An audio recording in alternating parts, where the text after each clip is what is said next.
Florencia Ballarino, que es editora justamente de chequeado.com. ¿Cómo te va, Florencia? Buenas noches.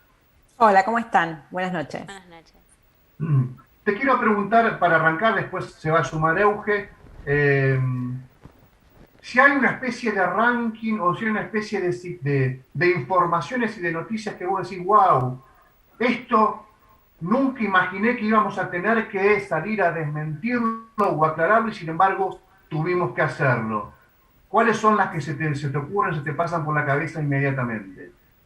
Sí, desde el comienzo de la aparición del coronavirus, ya la Organización Mundial de la Salud advirtió que no solo nos enfrentamos a una pandemia, sino también a una infodemia, que esto que vos comentabas al inicio, esta cantidad excesiva de información, muchas veces con contenido erróneo, que hace muchas veces muy difícil para todas las personas discernir qué información es importante, cuál es fidedigna, y esto es realmente muy importante porque la información en estos momentos de crisis sanitaria, de pandemia, es clave para tomar buenas decisiones, decisiones basadas en la evidencia científica y decisiones que también, digamos, nos ponen en algunas circunstancias, nos pueden llegar a poner en riesgo a nosotros, a nuestra salud, a la de nuestra comunidad. Por eso es muy importante estar bien informados. Y nosotros desde Chequeado hicimos un relevamiento de cuáles son las desinformaciones que más han circulado desde el inicio de la pandemia. Tienen que ver, bueno, un poco con algunas teorías conspirativas sobre el origen del virus, también mucho sobre sobre tratamientos o falsas curas contra el coronavirus, también todo aquello que tiene que ver con algunas medidas que se anunciaban como parte del gobierno y quizás no eran tales. Y también este último tiempo, este último año, todo lo que tiene que ver, por supuesto, con vacunas. Y también hay diferentes desinformaciones dentro de lo que es vacuna contra el coronavirus, desde eventos adversos que no son tales, o también, bueno, desinformaciones sobre la composición de la vacuna, bueno, y esto realmente es muy preocupante porque crea dudas al momento de vacunarse y eso puede realmente dejar desprotegida a una persona que necesita la vacuna contra el coronavirus de esta enfermedad.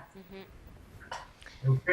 Sí, Florencia, te consulto. Bueno, más allá de lo que mencionabas de la desinformación que se daba por parte de los medios mismos, de los diferentes medios que tenemos en cuanto a los temas, no sé si ustedes también han evaluado cuál es el tema dentro de la pandemia que más resquemor generó del lado de los que están del otro lado, de los lectores, de los oyentes, de los televidentes. Y me refiero al descreimiento, por ejemplo, hablo de vacunas, como mencionabas, o cantidad de infectados, o cantidad del número de muertos también. ¿Hubo algún tema que fue el que más reticencia hubo de parte del que estaba del otro lado? Vos te referís a mayor impacto. Todo lo Eso. que tiene que ver con vacunas tiene mucho impacto Ujú. realmente, porque estamos en un momento muy delicado donde las personas tienen que vacunarse contra el coronavirus. Por supuesto, hay personas que tienen dudas, que son dudas, digamos, que están bien, que son aceptables, como puede tener cualquier persona, y cuando llega esta desinformación, realmente eso crea un poco más de temor, y entonces eso puede realmente afectar que la persona tome la decisión finalmente de vacunarse o no. Por eso es tan importante tratar siempre de remitirnos a fuentes oficiales, a fuentes fidedignas, a lo que sería voces autorizadas para Claro. hablar de lo que es la vacuna y no tanto por lo que leemos en una red social o que nos llega a WhatsApp, estas cadenas de WhatsApp que muchas veces son tan alarmistas y demás. Tratar de siempre que tenemos dudas, tratar de aclarar esas dudas para que esa desconfianza no nos lleve digamos, a que se socave la confianza en las vacunas que hoy tenemos contra el coronavirus son eficaces, son seguras, realmente está comprobado que reducen el riesgo del coronavirus severo, de las hospitalizaciones y las muertes. Ya hay muchos datos que tenemos de confianza en las vacunas, que ya no es solo los datos de los estudios científicos que hablaban, por ejemplo, de eficacia y seguridad, sino ya tenemos datos de las vacunas aplicadas en la vida real, lo que se llama efectividad, y también que los efectos adversos de las vacunas realmente en el 99% de los casos han sido leves, como cierto malestar, una febrícula, dolor en el sitio de inyección, pero que no ha pasado de eso. Y eso ya son datos de la vida real que nos lleva realmente a pedirle a la gente que se vacune y que no dé tanto, digamos,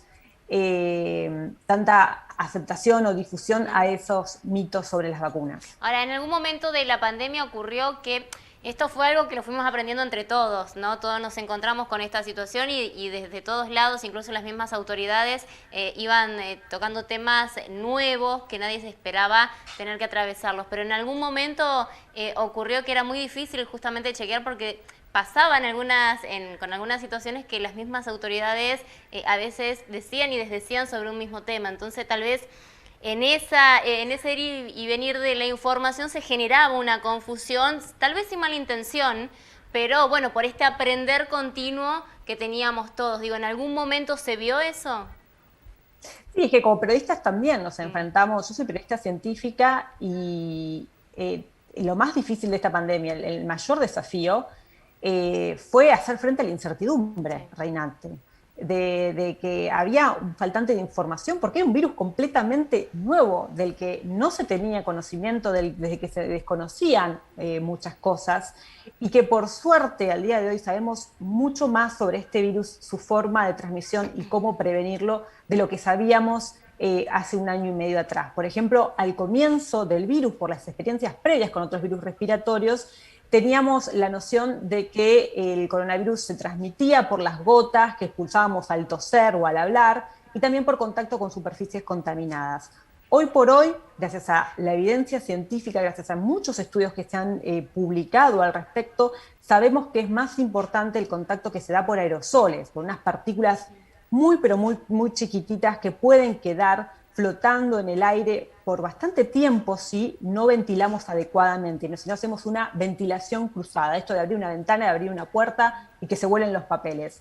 Bueno, eso es realmente muy importante, y esto tiene más relevancia, lo que es la transmisión a través de aerosoles, que es la transmisión por contacto con superficies contaminadas, o sea, lo que se llama por termites. ¿Eso significa que no hay que lavarse las manos? No. No, una cosa no reemplaza a la otra, hay que seguir lavándose las manos, hay que seguir con el uso del barbijo, hay que seguir con la distancia de 2 metros, 1,5 metros aconsejada, pero hay que ponerle mucho más énfasis a la ventilación, y sé que estamos en invierno, que hace frío, que es difícil, pero realmente abrir una ventana puede hacer la diferencia. Vos sabés que en 2019 fui invitado por Chequeado a hacer un curso en Paraná.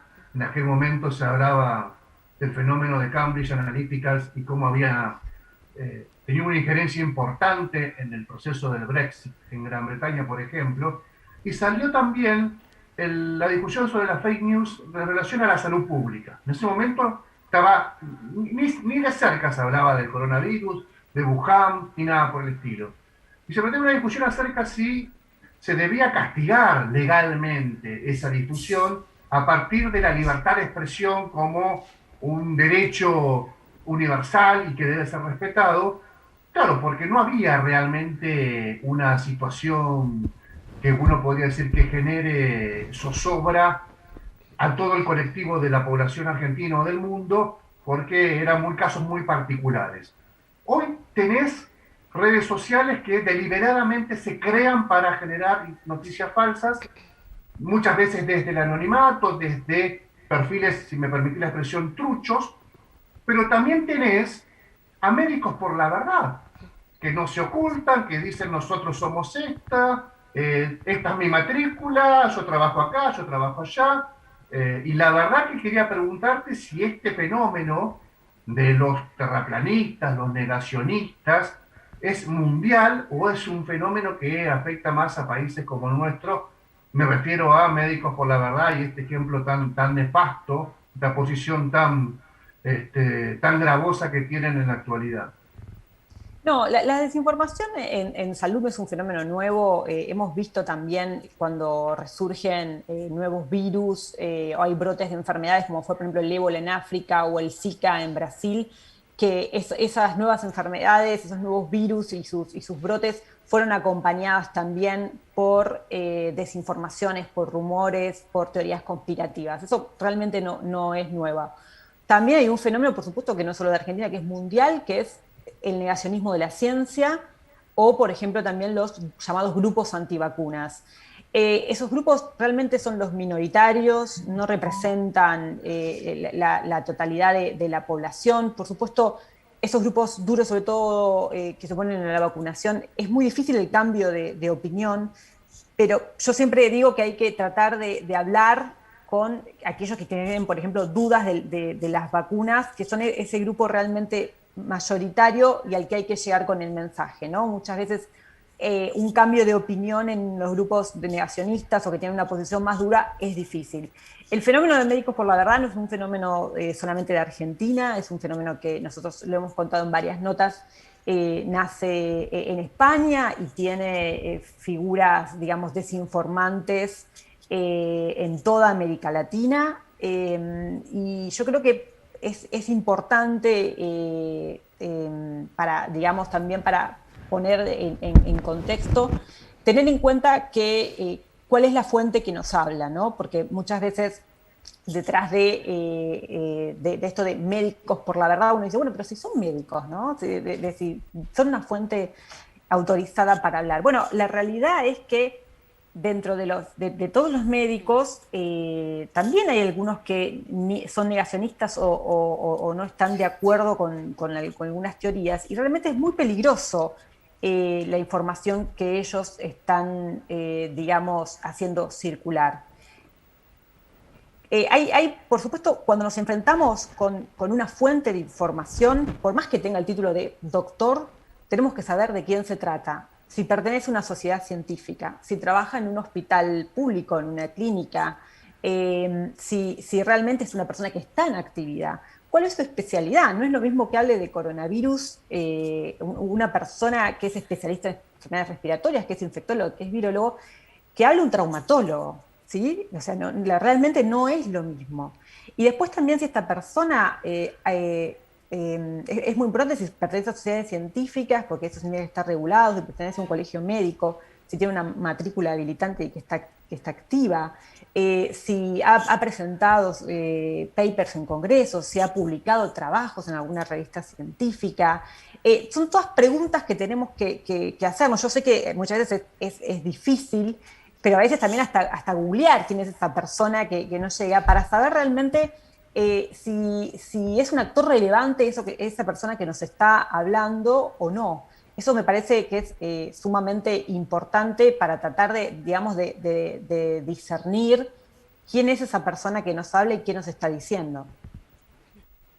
Florencia, muchas gracias por tu tiempo, muchas gracias por tu claridad y vamos a estar atentos a estos tips, porque no solamente para nosotros, para los periodistas, sino también para el público en general, que todo el tiempo, con la angustia del momento, consume información y ojalá que lo haga de la manera más responsable y con estos tips que aportabas seguramente. Muchas gracias. No, gracias a ustedes. Nosotros tenemos un dicho en Chequeado que es el tratar de cambiar por las dudas comparto con el por las dudas no comparto, ¿no? Esa sería esa es la definición. Los invitamos a todos a entrar a las redes de Chequeado, donde pueden ver varias verificaciones a desinformaciones que estuvieron circulando el último tiempo. Muchas gracias, Florencia, muchas gracias. Gracias a ustedes, buenas noches.